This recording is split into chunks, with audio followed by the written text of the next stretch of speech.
The message to US lawmakers from Ukraine's First Lady, delivered amid stark and graphic images of civilian bloodshed, couldn't have been clearer after nearly 5 full months since Russia launched its invasion.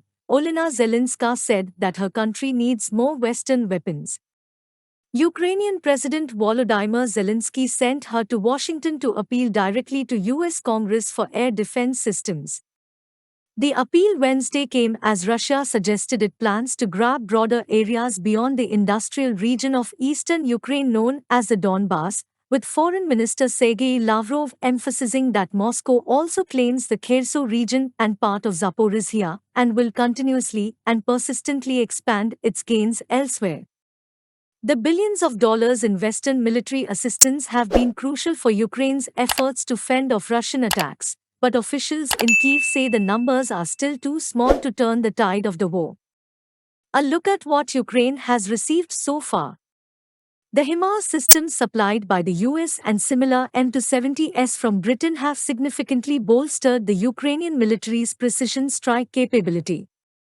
The HIMARS and M270 have a longer range, a much better precision, and a faster rate of fire compared with Soviet-designed Smerch, Urgan and Tornado multiple rocket launchers used by both Russia and Ukraine.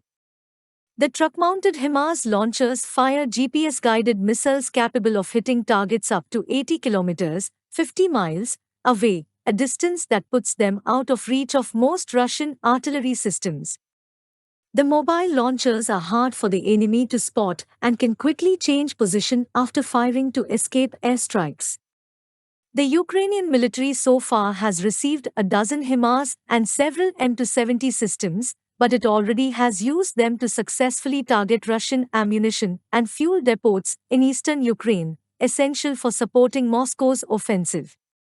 On Wednesday, Ukrainian forces reportedly used HIMARS to hit a strategic bridge in the Russia-occupied southern region of Kherson. HIMARS have hardly had any rest during the day or at night. Their potential has been used to the maximum, Ukrainian military experts Olena Zelenska told the Associated Press. The results have been impressive. Over 30 important Russian targets have been hit with high precision over the past 2 weeks. US authorities so far have refrained from providing Ukraine with longer-range missiles for HIMARS launchers that can reach targets up to 300 kilometers, 186 miles, allowing the military to hit areas deep inside Russian territory.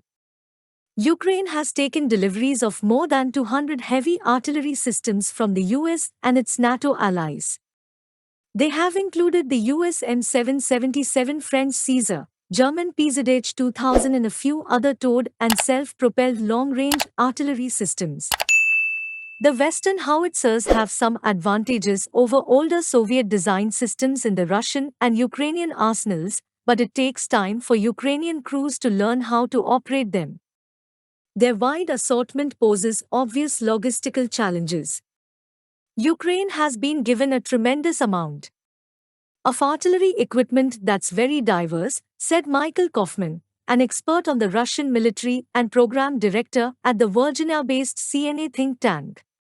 What they have ended up with is a petting zoo of artillery, and it's very hard to do maintenance, sustainment, and logistics.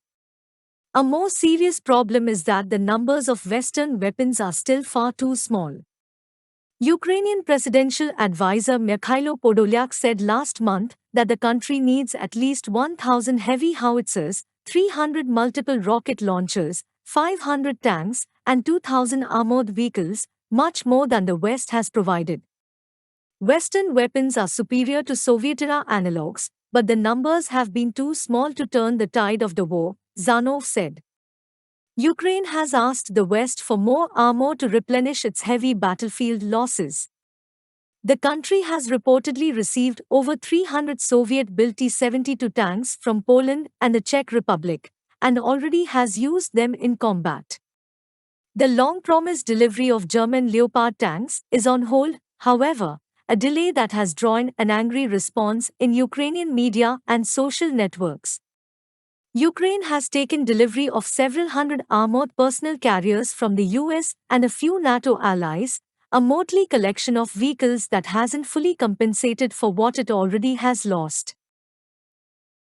Western allies also have provided Ukraine with big numbers of portable anti-tank weapons, which played a key role in helping Ukrainian soldiers to decimate Russian armored convoys. In the early part of the war, Ukraine extensively used its inventory of Turkish-made Bayraktar TB to laser-guided, bomb-dropping drones to hit long convoys of Russian troops and supply columns. Bayraktars, however, have become less effective in the face of denser Russian air and electronic defenses in eastern Ukraine. Since the war began, the US and Western allies have shipped hundreds of other drones, including an unspecified number of kamikaze Switchblade 600s that carry tank-piercing warheads and use artificial intelligence to track targets. But their range is limited, and they can only stay aloft for about 40 minutes. Ukraine has pushed strongly for more advanced long-range drones that can survive radio interference and GPS jamming and rely on satellite communications for control and navigation. The US and other NATO allies have provided Ukraine with over 2,000 portable air defense missile systems or manpads, such as Stingers and other similar weapons. Such compact systems are efficient against combat helicopters and low-flying jets, and the Ukrainian military has used them to inflict significant losses on the Russian Air Force, restricting its capability to provide close air support to ground forces and helping slow the pace of Moscow's offensive. At the same time, Ukraine also has prodded the West to supply it with medium and long-range air defense systems that would be capable of downing cruise missiles and high-flying aircraft. It has received several Soviet-built S-300 long-range air defense systems from Slovakia, the type of weapons the Ukrainian military has long operated. The US also has pledged to give Ukraine to NASAMS mid-range air defense systems. Germany has promised to supply Ukraine with 30 Gepard self-propelled anti-aircraft guns, but they have yet to arrive. Since the start of the invasion on Feb. 24, Ukraine has urged Western allies to provide it with warplanes to challenge Russia's air superiority. However, the US and its allies have been reluctant to give Ukraine the fighter jets it asks for, fearing it would provoke an escalatory response from Moscow, which has warned NATO that supplying Ukraine with combat aircraft could be tantamount to joining the conflict.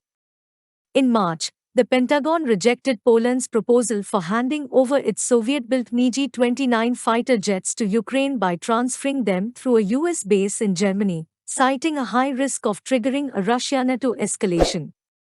Ukraine has its own fleet of MiG-29s, but it's unclear how many of those and other jets are still in service. Earlier this month, Slovakia announced an intention to give its MiG-29 fleet to Ukraine as it awaits delivery of US F-16 fighter jets, but no action has been taken.